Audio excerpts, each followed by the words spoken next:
La doctrine diplomatique algérienne est-elle en train de changer?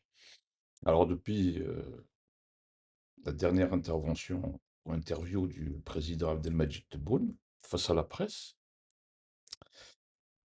et ses déclarations relatives aux événements qui se déroulent actuellement en Tunisie alimentent les commentaires, provoquent des controverses, mais beaucoup se sont en effet concentrés sur la polémique. Pourtant, à mes yeux, la véritable question, en fait, est ailleurs. La question est celle-ci. Sommes-nous en train d'assister à une évolution de la doctrine diplomatique algérienne? Car ce qui a été dit par le président Abdelmadjid Tebboune dépasse largement le cadre tunisien.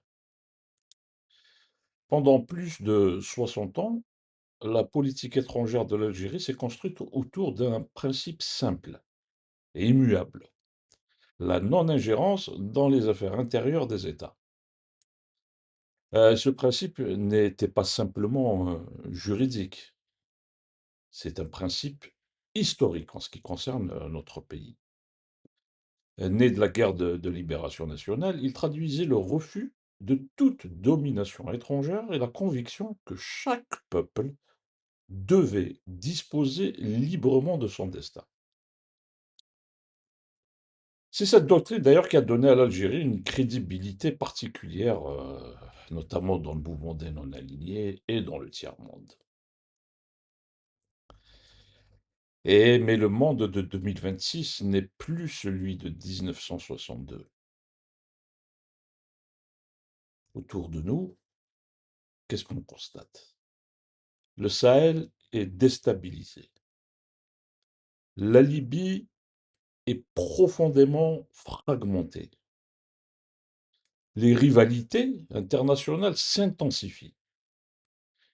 Les groupes terroristes traversent les frontières. Les trafics se régionalisent et l'immigration devient un enjeu géopolitique. Dit autrement, les menaces ne s'arrêtent plus aux frontières. Et c'est précisément ce que semblent traduire les déclarations du président Tebboune. En affirmant que la sécurité de la Tunisie est aussi celle de l'Algérie, il introduit en fait une idée nouvelle. L'Algérie ne se contente plus d'observer son voisinage, elle affirme que la stabilité de certains États relève directement de sa propre sécurité nationale. La priorité est de prévenir un encerclement diplomatique et stratégique de l'Algérie. Alors ce glissement dans le discours est extrêmement important, il n'est pas banal. Nous passons progressivement d'une doctrine de non-ingérence à une doctrine de protection de l'environnement stratégique. Et ce n'est pas exactement la même chose. La non-ingérence consiste à dire chaque État gère ses affaires, hein, comme il l'entend. La logique stratégique, quant à elle, consiste à dire une crise chez mon voisin peut devenir demain une crise chez moi. C'est une différence fondamentale. D'ailleurs, toutes les puissances régionales raisonnent aujourd'hui ainsi. On peut prendre pour exemple la Turquie, par exemple, encore l'Iran, l'Arabie saoudite, et même l'Égypte. Toutes considèrent que leur sécurité commence au-delà de leurs frontières. L'Algérie semble désormais adopter une approche comparable. À première vue, cette évolution est parfaitement compréhensible. Si demain l'État tunisien s'effondrait, qui supporterait les conséquences? L'Algérie. Si les groupes terroristes reconstituaient des sanctuaires dans la région, l'Algérie. Si des puissances étrangères installaient durablement leur influence aux frontières algériennes, c'est l'Algérie. Il est donc logique que les responsables algériens considèrent désormais la stabilité régionale comme un intérêt vital. Mais attention, cette évolution soulève une autre question, une question beaucoup plus importante.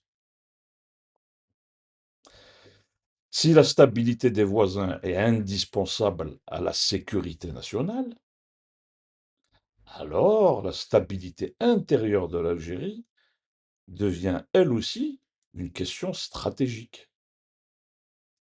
Et c'est ici que le débat change complètement de dimension. Qu'est-ce qui rend réellement un État stable? Uniquement son armée?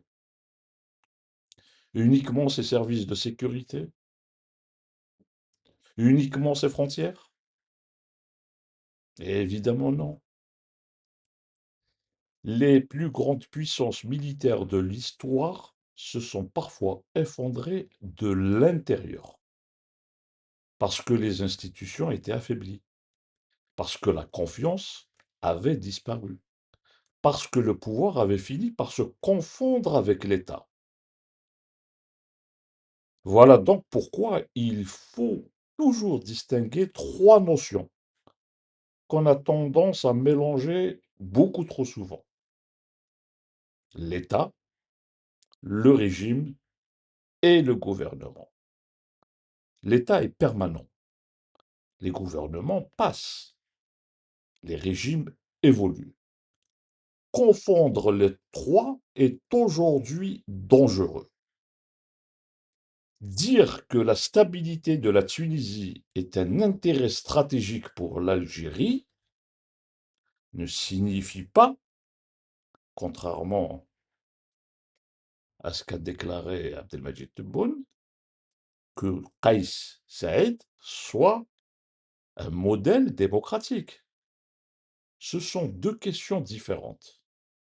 De la même manière, défendre l'État algérien ne signifie pas approuver automatiquement toutes les politiques du pouvoir. Les institutions sont plus importantes que les dirigeants. Les dirigeants passent, les institutions restent. Et c'est précisément cela que nous enseigne l'histoire. Les États solides ne sont pas ceux qui reposent sur des hommes providentiels. Ce sont ceux dont les institutions continuent de fonctionner lorsque les dirigeants changent. Au fond, les déclarations de Tebboune ouvrent un débat beaucoup plus vaste que la seule Tunisie. Elles posent une question essentielle. Comment l'Algérie entend-elle définir sa sécurité nationale dans un environnement régional profondément transformé? S'agit-il simplement d'un ajustement conjoncturel? Ou bien assistons-nous à l'émergence d'une véritable doctrine de puissance régionale? Alors, si tel est le cas, alors cette évolution devra être accompagnée d'une réflexion tout aussi ambitieuse sur la consolidation interne de l'État. Car il existe une vérité que l'histoire confirme inlassablement. Aucune profondeur stratégique extérieure ne peut compenser une fragilité intérieure. La meilleure protection d'un pays ne réside pas seulement dans son armée. Elle réside dans des institutions légitimes, une justice indépendante, une économie solide et diversifiée, et une société confiante, et un État, enfin, suffisamment fort pour ne jamais dépendre d'un seul homme. C'est peut-être cela, finalement, le véritable défi stratégique de l'Algérie au XXIe siècle.